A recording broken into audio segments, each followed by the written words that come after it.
आज सकाळु सकाळु रेडी है सुडुल आउ ता बाबा स्कूल आउ कॉलेज को बाहरी गले। दुई पहरर खाइबारे भात सांग को टेस्टी टेस्टी अंडा तरकारी आउ भजिया को सलाड बनेथिले। संध्या बेले बालकोनी के आसी देखे तो बहुत बढ़िया वर्षा पागटिए देइछि। तो गरम गरम सूप सांग को झाल मुड़ी टिएर व्यवस्था करागला। आउ आम सुडुल बाबा को देखंतु आज केमती परवेश है कि झाल मुड़ी की एंजॉय करिकि खाउछि। खाइ सारला परे आम सुडुल एठी बसी गला तार खाता बही धरिकि होमवर्क करिबा पई। सेही समय रे वर्षा छाडी जिबारु स्वामी आसी कहले रेडी हे जाओ आज आमे रथ देखिबा को जिबा। आउ रथरे कालिया ठाकुर को देखिबा कथा सुनी किए बा थय धरिकि रहबो। तो बहुत खुशी रे रेडी हे आमे मा पुआ बाहरी गलु। आउ एठी होछि आम घर पाखरे थिबा डुमडुमार रथ यात्रा। सेठारे आज बहुत भीड़ होइतिला तथापि भीड़ भितरे जगार दर्शन टिके मते मिली गला। ठाकुर को दर्शन कर सारला परे सुडुल बाबा एठी गाड़ी देखिके आ निजुको संभाली पारलानी। तो तार मन खुशी पई ताकु आगो दोली रे नेकी बसई दिलु। आउ तापरे ता बाबा ताकु नै गले टिके पही किनेबा पई। किना किने करसारी आमे माने घर को पळै आसिलु। आउ तापरे हां को तमे झियो माने खाली कहबा पई पुओ मान को संगे बराबर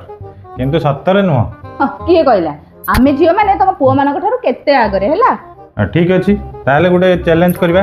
की चैलेंज? तमे मते थरे मारिबो मु तमको थरे मारिबे। जे आगो आ कहबो से हारला। Okay done.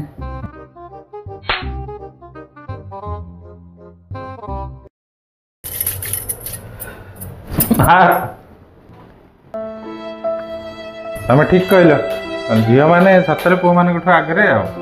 No no no no